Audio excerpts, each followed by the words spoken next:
You read the title. We're back with some casual power on a budget, okay? So if you want to step up your game plan a little bit, do a little bit more, control the table a bit more, grab the game by the throat a bit, here's how you can do it on a budget, all right? Every card we're going to talk about today, including the commanders, comes in under $1. So if you like anything you see and you got $1 in your pocket, you can pick that bad boy up. If you want to drop a like, comment, and a subscribe, that would help me out a ton. And with that, let's get into it. Deck number 1 is based around Miss Bumbleflower. So you might have noticed I look different than I did a second ago. That's because I made this Bumbleflower list and I thought it was pretty decent and it wasn't bad, alright? It wasn't bad or anything.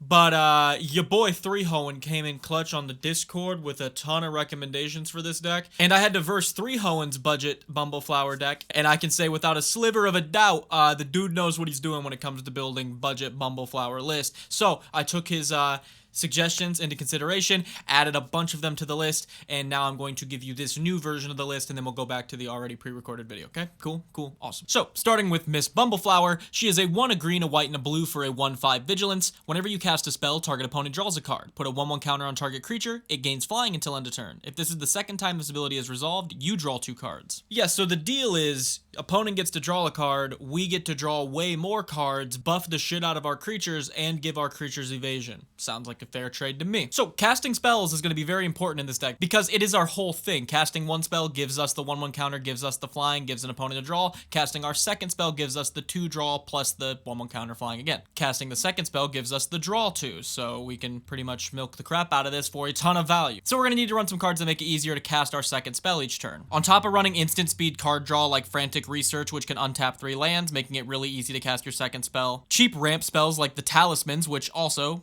make it very easy for you to cast your second spell as they replace one of the mana you spent to cast it, or cheap removal like Wear Down. All of these pieces that you're already going to run in the deck, the card draw, the removal, the mana ramp, are all going to make it very easy for you to cast your second spell, but some more cards that are ran in here just specifically for the purpose of casting our second spell. We run Whitemane Lion as well as Shrieking Drake because when they enter, they can bounce a creature we control back to our hand. So we could just play one of these, bounce it to our hand, and then play it again, and would you look at that, that's our second spell. So we get a Miss Bumbleflower trigger, and then on the second time we play it, bounce it back to our hand to keep it ready for the next turn. These 2 creatures are fantastic at guaranteeing you get Miss Bumbleflower triggers. Past that, we run Alcei Louvalure, I think. 2 and a white for a 3/2, partners with Aphelnod. I'm not even going to try to pronounce it. First strike, the second spell you cast each turn costs 2 less, which is definitely going to help us cast our second spell. Monk class is a white and a blue for an enchantment. The second spell you cast each turn costs 1 less to cast. When this class becomes level 2, return up to 1 target non-land permanent to its owner's hand. At the beginning of upkeep, exile the top card of your library. For as long as it remains exiled, you may cast that spell if you've cast another spell this turn. Perfectly playing into the... And yes, all of these were suggestions from 3Hoen. I was completely missing out on a ton of this power. He also recommended Wilderness Reclamation, being 3 and a green for an enchantment. At the beginning of end step, untap all lands you control, keeping your lands open for instant interaction during opponent's turns so we can get more Bumbleflower triggers during opponent's turns. It's perfect. So seeing as we're going to be triggering Miss Bumbleflower a lot, we're going to be drawing a lot of cards. 2 cards most turns, and then 3 cards on our turn thanks to the card we draw for turn. So running cards that are going to get bigger and bigger when we draw cards is one way this deck can definitely bring home games. So a card like Fairy Vandal, being a 1 and a blue 1/2 flash flying that gets a 1/1 counter whenever we draw our second card, can get progressively bigger and bigger. Thopter Mechanic, being 1 and a blue for a 2/1 whenever we draw our second card, gets 1/1. How about Lore Scale Coddle, a 1 a blue and a green 2/2 whenever we draw a card, put a 1/1 counter on Lore Scale Coddle. This thing will become a double digits within a few turns, and keep in mind Miss Bumbleflower gives flying as well, so we can start giving this Coddle flying. Your opponents are going to need coddling after this. Onerophage, being 3 and a blue for a 1/2 flying. Whenever you draw a card, put a 1/1 counter on Onerophage. Klinquant Sky Mage, being 3 and a blue for a 1/1 flying. Whenever you draw a card, put a 1/1 counter on this creature. And Baxter, Fly in the Ointment, being 3 and a blue for a 2/2. Whenever it enters or attacks, each creature you control with a counter on it gains flying until end of turn. And whenever you draw a card, put a 1/1 counter on Baxter. So again, another flying scalar with card draw. We love that. There's also a ton of cards that give us tokens for us drawing cards, which I think makes an awesome part of this deck because we'll not only have blockers, Miss Bumbleflower is throwing counters on everything, so we can make those tokens bigger, and Miss Bumbleflower can give flying, so we can give the biggest token evasion. I just think it's good. We got Joel Rail being a 1 and a green 1/2. Whenever you draw your second card, you get a 2/2. You can pay 4 and 2 green to turn your whole board into XXs, where X is your number of cards in hand. Nadir Kraken is 1 and 2 blue for a 2/3. Whenever you draw a card, you may pay 1 to put a 1/1 counter on Nadir Kraken and create a 1/1 blue tentacle. Ball. Mischievous Mystic gives you 1/1 blue fairies whenever you draw your second card. Thopter Fabricator gives you 1/1 Thopters whenever you cast your second card.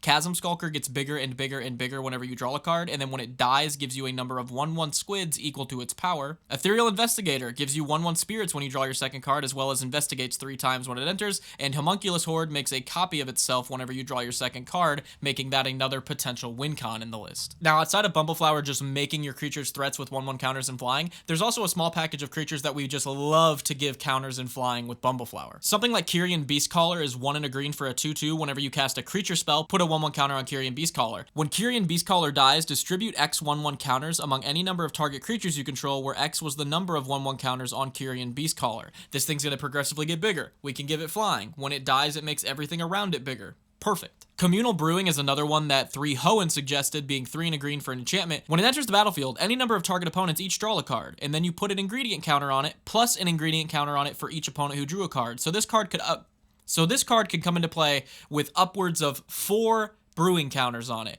And what does it do? It makes your creatures enter with an additional +1/+1 counter on it for each counter on Communal Brewing. So your creatures are just entering with 4 free +1/+1 counters. I'm sure those aren't going to be great to give flying. Forgotten Ancient gets +1/+1 counters whenever players play spells, and at the beginning of your upkeep, you can move around its 1/1 counters. Great target to give flying. Psychosis Crawler scales with the amount of cards in your hand, as well as pings opponents when you draw cards, so win con as well as a big creature that we want to give flying. And Master Biomancer is 2 a green and a blue for a 2/4. Each other creature you control enters with an additional 1/1 counter on it equal to Master Biomancer's power. So if we start throwing 1/1 counters on Master Biomancer with Bumbleflower, Master Biomancer in turn will start making the stuff we play after that even bigger and even bigger and even bigger. It's very gross, and giving any of that flying, it's going to be good. Run some recursion so we can use our overpowered pieces that hit the bin, like Eternal Witness, ETBing and getting us back something from grave, Peerless Recycling giving us back a permanent from grave, but if we gift a card, we get 2 permanents, and Evolutionary Witness giving us a card back from grave whenever it has a 1/1 counter placed on it. So with Bumbleflower, we can just go to that cow over and over again for milk and just keep recurring stuff. It's actually insane. But yeah, for you nerds, here's the card draw, the mana ramp, the removal, the board wipes, as well as the mana base, and here's a look at 3 test hands to see if this is a deck you'd be interested in. This deck, along with all the others we're going to talk about today, you can find the link for down below in the description. And with that, a huge thanks to 3 Hoenn for reaching out with some of these upgrades, and let's move on to deck number 2. Our next powerful casual deck with every card costing under $1 is Hearthhall the World Seed. Hearthhall is 1, a black, a red, and a green for a station. So it just enters as an artifact, but you can tap another creature to put charge counters equal to the tapped creature's power on the station, and it'll go through different levels of power based on how many charge counters it has on it. So if it's got 2 or more charge counters on it, you can pay 1, tap it, sacrifice a land, draw 2 cards. You may play an additional land this turn. And if it's got 8 or more counters on it, it becomes a 6/7 artifact creature with flying, vigilance, haste. Whenever you sacrifice a land, each opponent loses 2 life. So yeah, built-in mana acceleration, kind of, because you have to sack a land, but you can tap the land before you use it. And built-in card draw, along with a built-in win condition, because whenever we're sacking lands, we get to do 2 to each opponent. This has all the workings of being just a very good engine commander that is going to have a straightforward game plan. I think that's going to be good for some casual power, and as we're going to come to find out, definitely is. So since a big part of this deck is your commander sacking lands and your commander causing people to lose life when we sack lands, we're going to start with ways we have to sack lands. There's 2 ways we can do this. There's just permanents and effects, spells, whatever, that will cause us to sack lands. And there are sack lands themselves, just being lands that will sack themselves. So first, let's talk about some of the lands that we run that will sack themselves. Buried Ruin will sack itself to get an artifact back from your graveyard. Cabaret will tutor up a basic land and sack itself. Escape Tunnel will do the same, but you can also sack it to give something with power 2 or less evasion until end of turn. Evolving Wild sacks itself for a basic. Maestro's Theater sacks itself for 1 of 3 basics. Myriad Landscape sacks itself for 2 of the same basics. Riveteer's Overlook sacks itself for 1 of 3 basics. Terramorphic Expanse, any basic. Twisted Landscape, 1 of 3 basics. And Vibrant Cityscape, any basic. Now, if we want to be sacking lands from other effects, we run stuff like Baloth Prime, being a 3 and a green 10/10, enters with 6 stun counters on it. Whenever you sack a land, create a 4/4 green beast that's tapped. That's not going to be a win condition at all.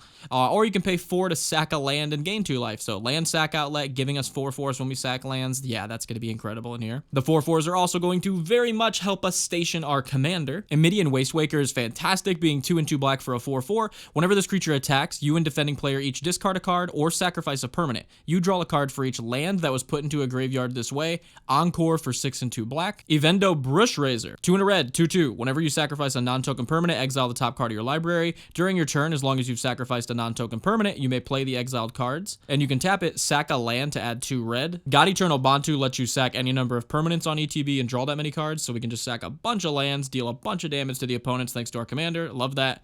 Haro, sack a land, tutor up 2. Corvold, when it enters or attacks, sack another permanent, and whenever we sack another permanent, you put a 1/1 counter on Corvold and draw a card. Nahiri's Lithoforming, X and 2 red, sacrifice X lands. For each land sacrificed this way, you draw a card. You may play X additional lands this turn. Orcish Lumberjack, 1/1 for 1, lets us sack a forest to add 3 mana of red or green. Planetary Annihilation lets everybody pick 6 lands and exile and sacrifice the rest, which in our deck we love. Roiling Regrowth, just another Haro, sack a land, get 2. Similarly, Spring Bloom Druid is a 2 and a green 1/1. When it enters, sack a land. If you do, search for 2 lands and put them into play tapped. The Gitrog Monster forces us to sack a land on our upkeep, but we also draw a card whenever we do that, so yeah. And Urg, Spawn of Turg, being 2 black and a green, star 5. Power equal to the number of lands in your graveyard. At the beginning of your upkeep, surveil 1. Pay a green and a black, sacrifice a land. You gain 2 life. Now, with all these lands going to grave, we're going to need some ways to play them from grave.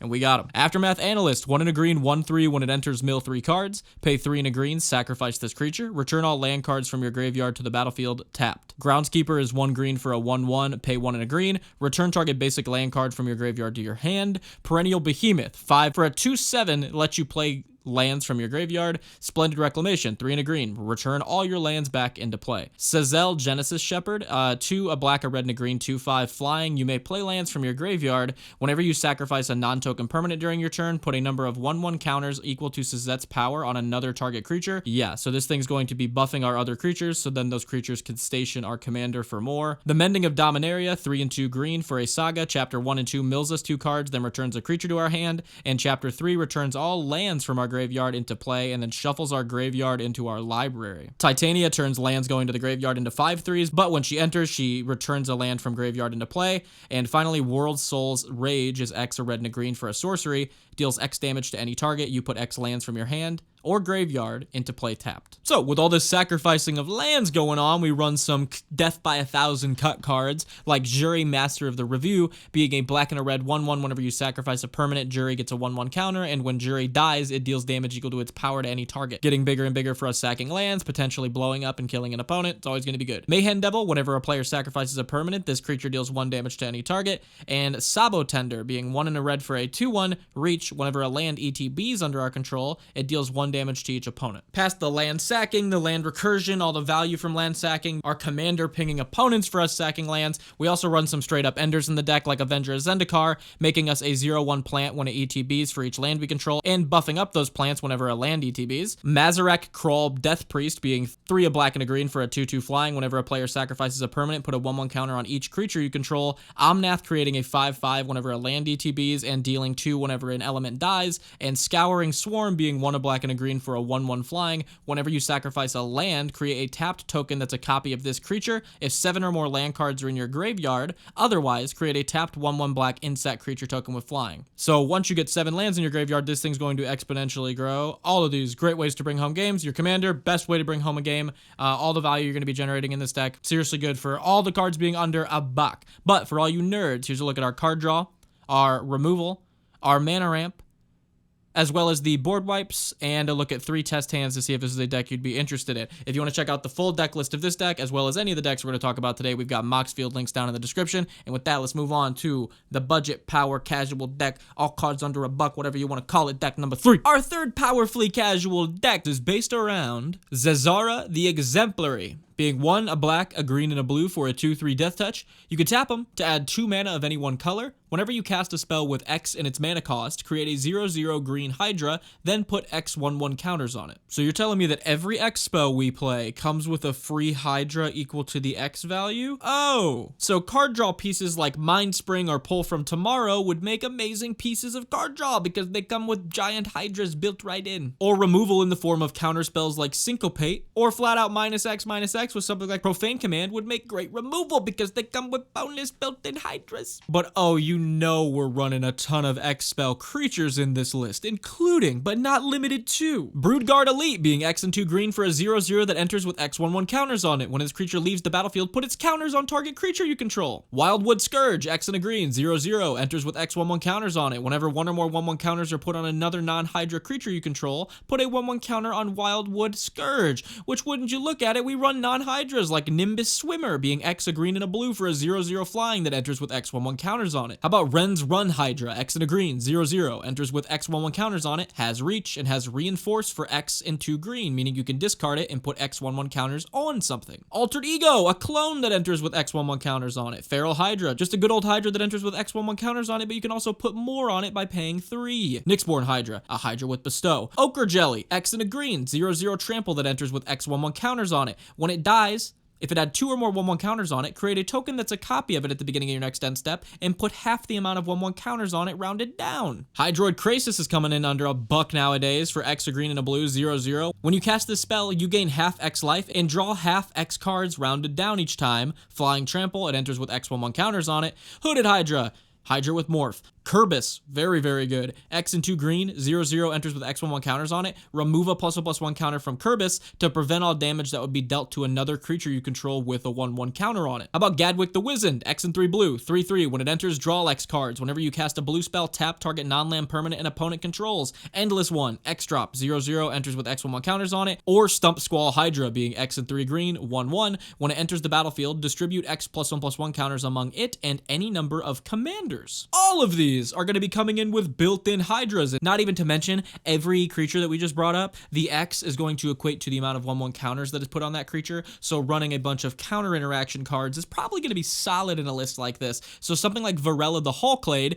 being 1 a green and a blue for a 1/4, pay a green and a blue, tap it, double the number of each type of counter on target artifact, creature, or land is going to be really good. But if that hasn't sold you, what about Humongous Fungus, otherwise known as Corpse Jack's Menace, being 2 a black and a green for a 4/4, if 1 or more 1/1 counters would be put on a creature you control, put twice that many on it instead. Winding Constrictor adds an additional counter to anything you put a counter on, and Simic Ascendancy, you can pay 1 a green and a blue to put a counter on something. Whenever 1 or more counters are put on it, you get a growth counter on Simic Ascendancy, and at the beginning of your upkeep, if it's got 20 or more growth counters, you win the game. So a good little win con, I would say, for under $1. But that's not all. We also run some other X spells that aren't necessarily removal, they aren't necessarily card draw, they aren't Hydras. They're just some really good X spells that I think fit in this deck. Biomass Mutation, X and 2 hybrid Simic to turn all your creatures into XXs. That seems pretty decent to me. Valgavas Onslaught, 2X and a green to manifest dread X times, then put X 1/1 counters on those creatures. Absolutely busted. Open the Wander, X and 2 blue to make X target creatures unblockable. Would that be good with a bunch of giant Hydras? I'm not sure. Villainous Wealth to steal a ton of cards off the top of an opponent's library. Exsanguinate to make every opponent drain life and you gain that much life. My favorite being Gelatinous Genesis, 2X and a green sorcery, create XX green ooze creature tokens, or something like Blue Sun's Twilight, being able to gain control of target creature for X and 2 blue, but if X was 5 or more, you create a token copy of the thing you gained control of. All the while, your commander is spitting out free Hydras that just hit play. This is absolutely insane. This commander is so good. It also just does the thing. If they lock your commander out of the game, you're still just doing maximum mana value most turns. You're just dumping your mana into more and more Hydras, more and more X spells, swarming the board with those, going with that strategy, playing your +1/+1 counter interaction cards, and kind of going with that route. But I think this is a fantastically powerful commander, especially for casual, and every card, like I said, comes in under $1. Here's a closer look at the card draw, the removal, and the mana ramp, as well as the board wipes, and here's a look at 3 test hands to see if this is a deck you'd be interested in. Just like all the decks we're going to talk about today, we have a Moxfield link to look at the full thing down in the description, and with that, let's move on to the 4th and final budget power deck where every card's under $1. Our 4th and final casually powerful deck where every card's under $1 is built around Saka, Tenacious Tactician, being 1 a blue, a red, and a white for a 3/3, Menace, prowess. Other allies you control have menace and prowess. Whenever you cast a non-creature spell, create a 1/1 white ally creature token. That's right, this guy does not have to be an ally tribal deck. He just makes you allies that have prowess and menace whenever you cast non-creature spells. Oh, so we spell slinging. Also, we spell slinging hard. Besides all of our mana ramp removal and card draw mainly being made up of instants and sorceries when it can be, we run a cantrip package, obviously, to be slinging some cheap spells that replace themselves so we can be making more and more 1/1 ally tokens with menace and prowess. So stuff like Consider, a 1 blue surveil 1 draw a card is going to be great. Crash Through, giving all of our creatures trample until end of turn and drawing us a card is not only going to be a good cantrip to make more tokens, it also late game will act as a form of evasion for our board-wide ally token spell slinging swing that we're going to be going for. Enter the Enigma, target creature can't be blocked this turn, draw a card. Faithless Looting, draw 2 cards, then discard 2 cards. Fist of Flame, draw a card until end of turn, target creature gets 1/0 for each card you've drawn this turn. Leap, 1 blue, target creature gains flying, draw a card. Obsessive Search, 1 blue, instant, draw a card. Opt, 1 blue, scry 1, draw a card. Peek, 1 blue, look at target player's hand, draw a card, and Reach Through the Mist, 1 blue, instant, draw a card. All of these are going to be helping us make ally tokens, but like I said, we also run card draw like Chart a Course or Treasure Cruise to help us also create more ally tokens. But remember, Saka cares about non-creature, it doesn't have to be an instant or sorcery, so our mana ramp like Talisman of Conviction or Talisman of Progress are also going to be making us allies. And with all these ally tokens flooding our board, we're gonna want to run some board buff cards. So cards like Balmor, Battle Mage Captain is insane, being a blue and a red for a 1/3 flying. Whenever we cast an instant or sorcery, our whole board gets 1/0 and trample. Duty Beyond Death is a fantastic board buff, as well as Protection, being 1 and a white as an additional cost, sack a creature. Creatures you control gain indestructible until end of turn, put a 1/1 counter on each of them. Intangible Virtue gives our tokens 1/1 in Vigilance. Jeskai Charm can give our whole board a +1/+1 in lifelink until end of turn. Kithian's Tactics is 1 and 2 white for a sorcery. Creatures you control get +2/+1. If there are 2 or more instant and sorcery cards in your graveyard, they also gain Vigilance until end of turn. Leonin Lightscribe turns every instant and sorcery you play into a +1/+1 until end of turn for our full board. Pack Attack gives attacking creatures +X/+0 until end of turn, where X is the number of players being attacked and draws us a card. Righteous Charge is 1 and 2 white for a sorcery that gives our whole board +2/+2, and Unbreakable Formation is 2 and a white for an instant that gives our board indestructible, but if we played it during our main phase, every creature we control gets a 1/1 counter and gains Vigilance until end of turn. So it's safe to say we're going to have a huge battlefield of allies. Keep in mind, all these allies have prowess as well, so the more spells we're casting, even our huge go-wide board of tokens, they are all getting bigger per non-creature spell we're casting, which is absolutely disgusting in this list. We run a small kit of ally interactions because they just work in this deck really well, so cards like Achrome Battlesinger being 1 and a red 1/1 haste. When it or another ally enters the battlefield under your control, allies you control get +1/+0. This does not say non-token, so every time we get a Saka trigger, all of our other allies get a +1/+0, which to me reads like that's a definite include in this list. We also run South Pole Voyager being 1 and a white for a 2/2. When this creature or another ally you control enters, you gain 1 life. If this is the second time this ability is resolved, draw a card. Just a great form of card draw because, again, it does not say non-token ally. And then we also run Tale of Momo to be able to tutor out an ally to get one of the aforementioned 2 allies we run. Outside of all the spells we're slinging, all the tokens we're making, all the prowess that's going off, we've got a lot of damage going out. But we run a few cards that will help us just flat out bring home game. So a card like Caldera Pyre Maul is insane in this list, being 3 and 2 red for a 3/3 flying. When you cast an instant or sorcery spell, put a 1/1 counter on this creature, then it deals damage equal to its power to target opponent. Yeah, that'll definitely take out some players over the course of the game, if not immediately. The aforementioned Leonin Lightscribe giving our whole board a 1/1 every time we cast a spell, or a creature like Balmor giving our board a 1/0 and trample whenever we cast a spell, those are going to be great at bringing home games. But for you nerds wondering, here's a look at the card draw, the mana ramp, the removal, the board wipes, as well as 3 test hands to see if this is a deck you'd be interested in. Thank you guys for watching. I always appreciate it. If you want to show some additional support, make sure to like, comment, and subscribe, and check out the nixlotus.com website where you can use our Scryfall search optimization tool. You can check out our viewer submitted decks, or you can pick up some merch for the channel to help me out. If you want to show some additional support, you can become a YouTube or Patreon member for as low as $1 a month, gain access to the deck submission form, submit your decks for me to review on Friday night live streams. A little bit of incentive there. Huge shout out to all the names you can see on screen, and consider clicking one of the 2 videos you can see right now, as YouTube thinks you might like them. Thank you guys for watching the video. Appreciate it a ton. See you guys next time. Peace.